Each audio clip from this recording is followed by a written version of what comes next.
musuh terbesar nanti itu adalah dari umat Islam sendiri. Pimpinan-pimpinannya bisa jadi yang dianggap ulama, ya, bisa jadi yang dianggap tokoh agama saat ini.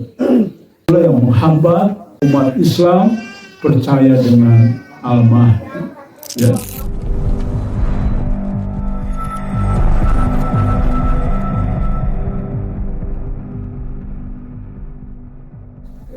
Tahun ketiga, fokusnya kepada koneksi internasional dan forum mubashir. Gajah akan melakukan langkah ini. Jadi ternyata dari beberapa mimpi, kita akan mulai go, diakui internasional tahun 2027. Jadi gajah di dalam beberapa isyarat mimpi akan mulai melakukan satu gerakan atau secara alamiah banyak dunia internasional tahu tentang kita. Kemudian juga banyak yang mungkin menghubungi kita dan memang takdirnya seperti itu di dalam mubasyirat ya. Sehingga tentu ini harus ada tim riset mimpi dengan tingkat kelainan global dunia. Jadi nanti mungkin dari Arab ada yang telepon ke hotline kita. Kan nggak bisa bahasa Inggris juga banyak yang nggak bisa bahasa Inggris. Berarti harus ada bisa bahasa Arab. Mungkin nanti ada offline.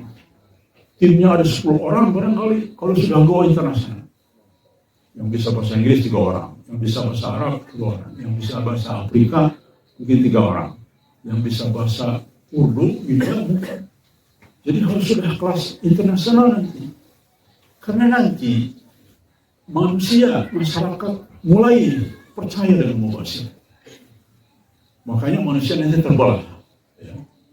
Ada yang percaya mubasyirat dan itu akan jadi barisan pemimpin dunia ya, Islam. Dan ada yang masih tidak percaya.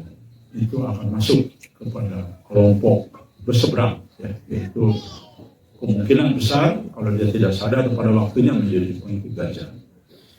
Rekan sekalian, itu di tahun 2007. Ini isyarat dari beberapa banyak ya.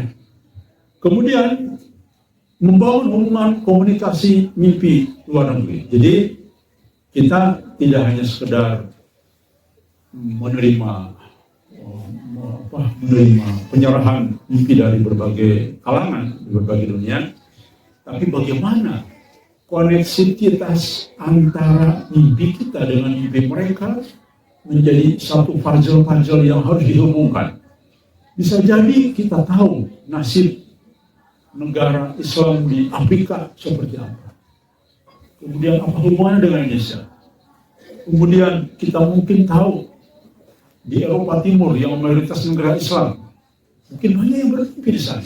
Tapi mereka belum sadar mungkin. Nah setelah ini mungkin mereka sadar bagaimana keterkaitan antara kita dengan mereka. Nah jadi itulah yang disebut dengan hubungan komunikasi mimpi dengan luar negeri. Ya. Kemudian menyelenggarakan forum rohani online antar pemimpi mimpi. Jadi gini, ru'yah shariqah itu tingkat nasional. Jadi mungkin kita bikin grup-grup, mungkin banyak pembicaraan dan sebagainya. Intinya melalui dunia maya ya. Bahkan mungkin kita setiap seminggu sekali mungkin ada tarbiyah internasional. Jadi intinya bukan hanya satu arah, tetapi diskusi tentang tema-tema dengan artinya dan apa harus kita lakukan. Lebih fokus mengidentifikasi terbukanya secara pasti simbol-simbol dari tokoh dan kelompok berikutnya yang muncul yang ada di nubuah sebagai hadis, misalkan tentang mungkin lama-lama akan tahu bicara tentang pendeta, tentang Dajjal, Masud dan lain-lain. Dalam mimpi kader-kader jaringan internasional. Bisa tadi itu rekan sekalian. Ketika kita sudah berhubungan dengan dunia internasional dan mereka tahu bahwa kita itu menampung begitu banyak mimpi dan mereka sadar bahwa kebangkitan memang dari Indonesia, maka bisa jadi banyak orang luar negeri memimpikan sosok pemimpin dunia, ya, pemimpin Islam. Bisa jadi mereka memimpikan sosok Bani Tamim atau kelompok Bani Tamim, walaupun mereka belum sadar. Nah itu, ya. Jadi ini penting untuk menjadi sebuah keyakinan bagi mereka bahwa ternyata betul kebangkitan Islam itu dari Indonesia. Sangat penting. Hukuman internasional juga sangat penting. Supaya kita punya kekuatan, punya keyakinan, dan punya power yang tingkatnya lebih besar. Baiklah sekalian, ini ada dalam dalilnya dalam hadis Ibnu Majah Al-Hakim tentang Panji dan Timur, ya, contohnya. Demikian untuk tahun 2007, itulah kira-kira gambaran keadaan Majelis Gajah. Ini kan kita bicara keadaan Majelis Gajah bukan atas planning kita, bukan atas musyawarah, bukan. Sekali lagi, Gajah tidak pernah bermusyawarah untuk cita-cita ke depan, demikian tidak pernah. Ini jangan sampai salah paham. Ini semua adalah rumusan, sumbernya dari Mubasyir. Melahirkanlah program-program ini. Demikian teman sekalian. Jadi sudah pasti nih, karena kita sudah yakin, sangat yakin Mubasyirat memang dari Allah dan pasti akan terjadi. Dan terbukti sudah banyak yang terjadi di sini. Ya. Jadi teman-teman harus yakin nih, Gajah akan sampai tahap ini, ya, karena dari Mubasyirat. Tahun keempat atau tahun 2028 ini lebih konsen kepada konsolidasi kekuatan dan penajaman perang. Ini tema besarnya, ya. Dengan sub-sub temanya adalah membangun kemah-kemah atau tempat uzlah atau pesantren ilham ruhani selain yang sudah ada di Bukit Kebahagiaan. Seperti yang saya katakan, jika Majelis Gajah berperan di dalam perubahan politik nanti, jika Allah wujudkan sesuai dengan mimpi-mimpi yang ada, maka program pertama di 2008 kita akan membuat tanah uzlah di berbagai tempat. Dan ini tetap menjadi pusatnya, karena contohan awal. Jadi, karena kalau dengan kebijakan kekuasaan, apapun bisa dilakukan. Kekuasaan pada saat itu akan sudah sadar, ya, tentang al-zaman. Dan memang di dalam banyak mubasyirat, di dalam banyak wangsit-wangsit kerajaan zaman dulu, memang akan diambil alih oleh mereka kelompok yang sadar dan akan bergabung dengan pemimpin Islam dunia. Dan tentu sangat sadar hadis-hadis zaman, dan tentu sadar bahwa tidak mungkin kita hanya selamat segini orang. Kita harus bercita-cita menyelamatkan jutaan, puluhan juta orang dari fitnah Dajjal.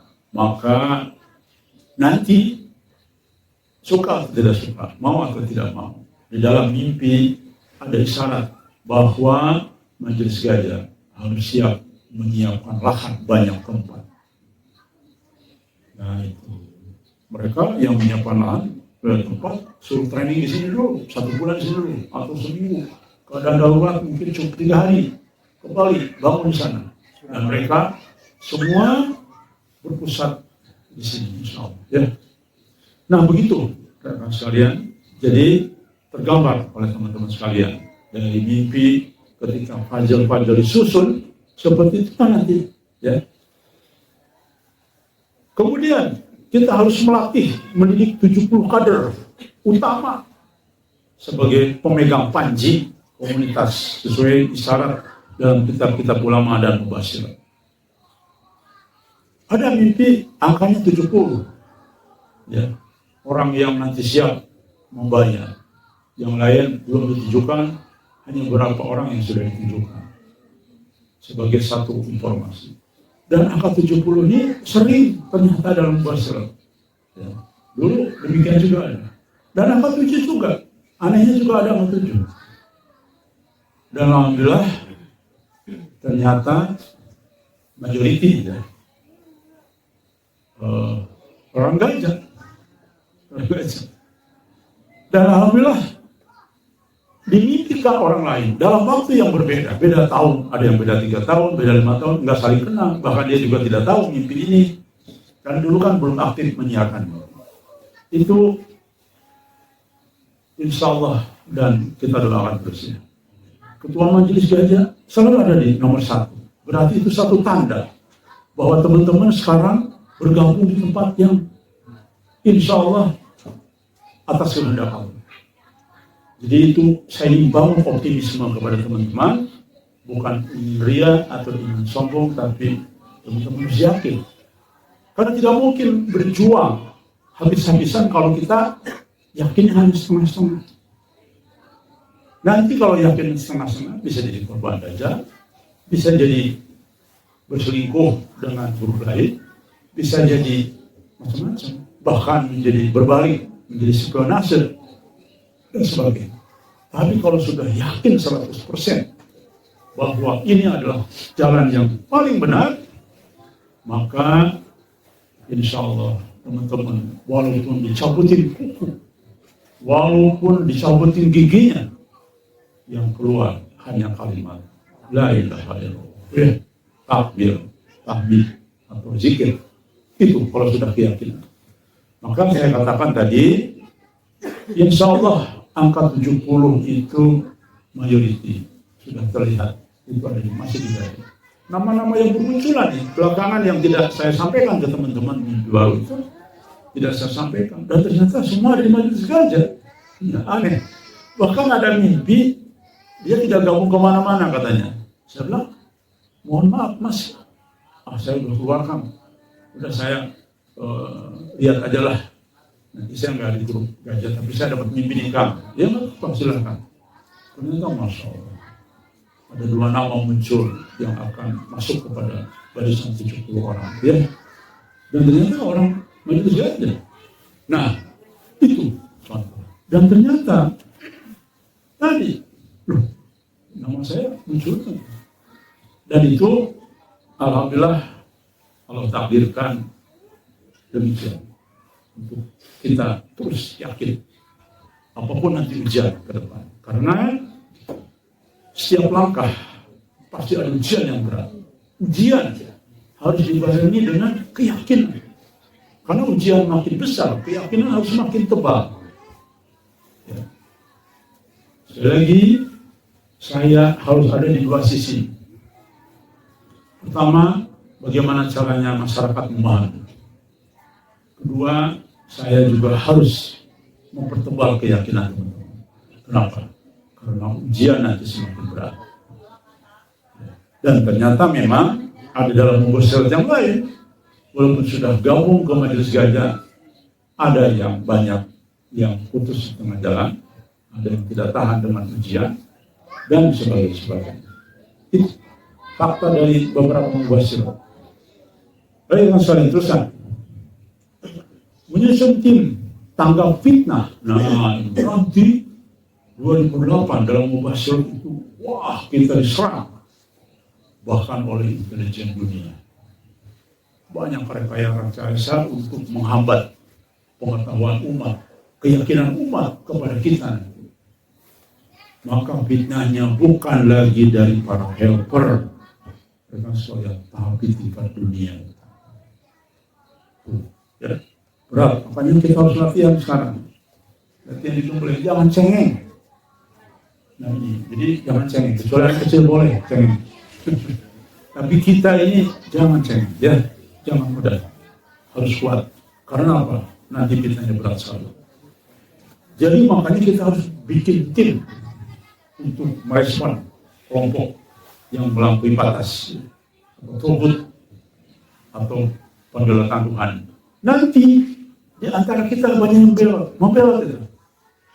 Ada banyak mimpi, termasuk hadis juga demikian kan. Al-Mahdi itu nanti berbelok, ada yang berkhianat, sepertiganya itu berkhianat. Nah, sudah dirintis oleh mimpi, benar ternyata. Nah, maka rekan sekalian, kita perlu tim khusus untuk tim. Mungkin timnya hotline banyak. Mungkin di setiap negara ada berapa belas orang untuk mengklarifikasi semua ya. Lalu kemudian nanti kita harus menerbitkan dan memberikan kitab yang namanya kelompok ruhani dan jalan menuju pemimpin dunia Islam. Kita harus lawan dengan kitab-kitab ilmiah. Fitnah dilawan dengan kitab. Rekan sekalian, jangan salah. Fitnah nanti itu luar biasa nanti ilmiahnya. Fitnah itu nanti bukan fitnah kayak yang negatif, kasar. Orang sekarang sudah cerdas. Tapi nanti fitnahnya atas nama kebenaran juga. Hati-hati, ini fitnah yang berat ini. Teman sekalian, kita paham. Orang yang menyesatkan di dalam hadis 70.000 yang mengaku juga utusan Allah 30 derajat, kan jelas sekali hadisnya membawa sunnahku. Ya, artinya ini membawa agama atas nama agama, tapi membohong atau mengajarkan sesuatu yang tidak Nabi ajarkan atau berlebihan dan sebagainya. Jadi nanti kita yang terberat bukan, bisa jadi bukan dari luar, bisa jadi dari dalam sini. Atau calon-calon kaki tangan daja. Saya menganalisa dari mimpinya MT, dari mimpi berteman, dari hadis yang ada. Sepertinya demikian. Musuh terbesar nanti, bahkan yang akan menyerang kita, itu adalah dari umat Islam sendiri.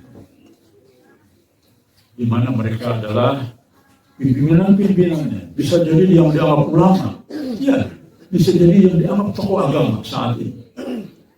Bisa jadi orang yang dianggap pimpinan, dihormati di suatu daerah. Justru menentang kita dengan berbagai fitnah yang ada. Itulah yang menghambat umat Islam percaya dengan Al-Mahdi, ya, percaya dengan calon pemimpin dunia. Dari luar pasti ada, tapi mereka mungkin kebanyakan silent. Kalau saya perhatikan teman sekalian, nanti dua cara perlawanan. Dari internal terbuka dengan hujah, tapi dari eksternal permainan intelijen. Bagaimana simpulan harus terbunuh, bagaimana ini harus diredam, bagaimana ini harus dipangkas, dan sebagainya.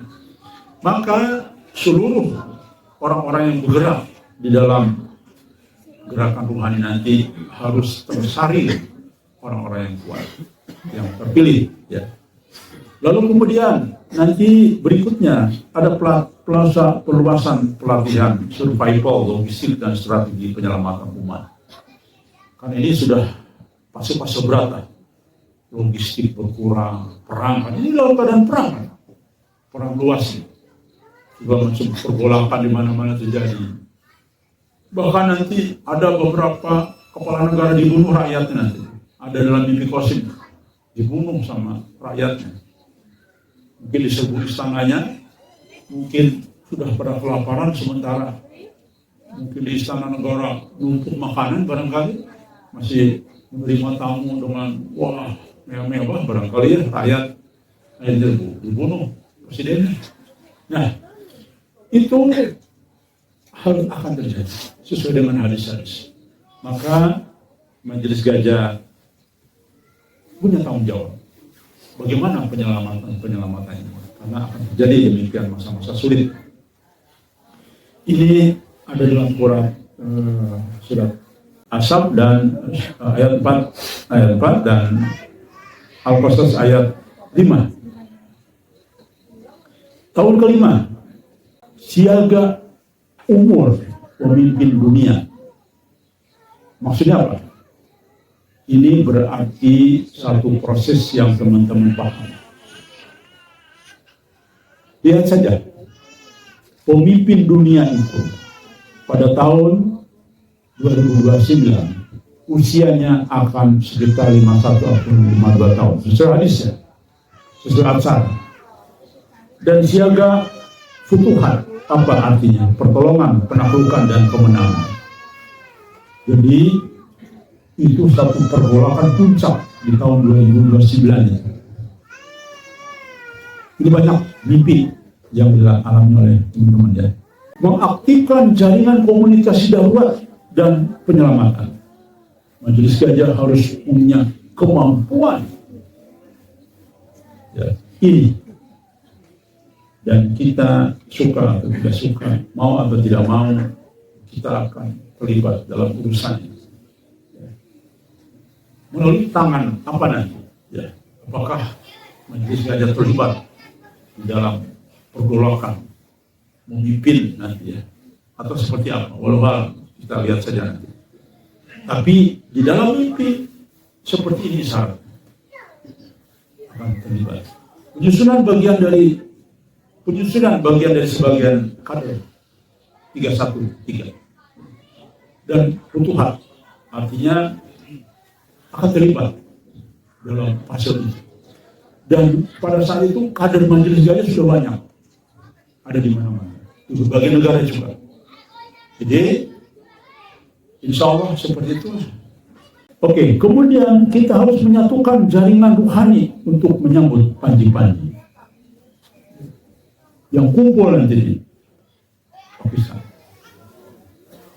Mengintensifkan forum takwil mimpi tentang pemimpin Islam dunia dan tentang Dajjal.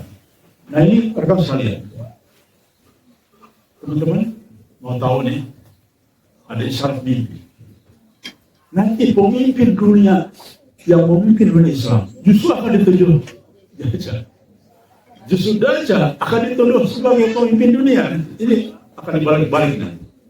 Akan ada masanya itu. Makanya pertengkaran dua kubu ini terpelihara ini. Tapi sementara yang menang adalah yang di posisi benar, yaitu pengikut pemimpin Islam dunia yang Allah hidup dan diberi selama 7-9 tahun kekuasaan. Nah, sedangkan Dajjal tetap pengikutnya banyak. Ya. Sosok ya, ini bukan sistem. Kenapa demikian? Karena sebelum sosok Dajjal ini muncul, sistem Dajjalnya sudah dibangun, sudah diarahkan oleh iblis untuk menyambut dan mempermudah pemimpin yang disebut dengan panglima iblis tadi. Dan itu akan terus ada gesekan. Puncaknya rekan sekalian, setelah 7-9 tahun pemimpin Islam itu berkuasa, terjadi perang besar sekali, melebihi perang dunia ketiga. Kalau dunia ketiga, perangnya mau tahu 4 tahun realis, dan ternyata betul. Kalau tahun 2024 kemarin dimulai, percikannya akan berakhir tahun 2028, 2029, betul, persis. Jadi, tapi perang yang sebenarnya mungkin ya tahun inilah, mungkin tahun ini. Itu kan percikan-percikan semuanya. Dan rawan perang kembali dan meluas. Jangan sekalian. Mau tahu perang dengan Dajjal sebentar. Saya tanya kepada Henki, perang dengan Dajjal seperti apa? Singkat, nggak lama. Beda dengan Muhammad Kubro sampai dengan Ghazali 4 tahun. Kenapa? Saya bilang kenapa? Karena menggunakan teknologi lebih canggih. Jadi ketika pemimpin dunia ini berkuasa dan Dajjal juga sudah mulai muncul mempengaruhi umat dengan wajah yang baik sebagai tokoh pemimpin pergerakan agama, saingan pemimpin dunia ini, Islam dunia. itu teknologi semakin maju. Bahkan teman-teman sekalian, digambarkan dalam mimpi MK, itu mobil nggak ada lagi di darat, semua di atas. Begitu suasananya, pokoknya canggih-canggih. Karena dalam waktu kepemimpinannya, Allah buka rahasia-rahasia kemajuan teknologi. Bahkan nanti itu rata-rata yang ada bergabung dengan pemimpin kita, itu rata-rata menjadi kaya. Maka disebutkan dalam hadis, orang mau sedekah susah. Banyak yang ada, saya sudah cukup, saya sudah kelebihan uang, saya cukup, susah. Walaupun masih ada ya, tetapi dikatakan sulit. Baik, rekan sekalian, menjalankan rantai komando rohani sebagai embrio kekuatan pembantu utama pemimpin Islam dunia. Nah ini pada saat tahun 2009 itu kita harus menjadi satu rangkaian komando di dunia. Ya. Bahkan di dalam beberapa mubasyirat, betul ternyata pembebas Palestina itu adalah orang Indonesia. Dan alhamdulillah disebut-sebut orang yang ada di majelis kita. Ya. Nah, itu adalah rangkaian mimpi-mimpi yang tidak sedikit, banyak, dan derajatnya sampai tingkat tawatur. Rekan sekalian, ini ada dalam surat Al-Hajj ya, ayat 40-41 Ibnu Majah hadis, yaitu proses membaiat mesti merangkap di atas salju dan sebagainya. Rekan sekalian, baik itu adalah tahun-tahun bagian dari bagian dari apa? Roadmap yang ada dan insya Allah akan terjadi kepada majelis kita. Sekali lagi, mari kita hadapi masa-masa berat ini. Mari kita hadapi situasi yang tidak mudah ini. Dan kadang-kadang tidak masuk akal. Masya Allah, kok akhirnya kita sampai sedemikian rupa. Dan kita tidak terpikir bagaimana ya prosesnya. Dan bagaimana kok bisa demikian. Saya yakin sama halnya dengan itu, melalui proses yang akhirnya kita paham. Sesuatu yang di luar nalar, tapi Allah desak dengan sebuah keadaan, keterpaksaan, sebuah hal yang sifatnya sangat mepet, tidak ada solusi lain, kecuali akhirnya kembali kepada petunjuk Allah. Dan saat itu mubasyirat sudah mulai banyak kenal. Akhirnya percaya, maka terpaksa beralih sebuah generasi yang di luar dugaan oleh kita semua. Nah, kira-kira demikianlah, hampir sama ya.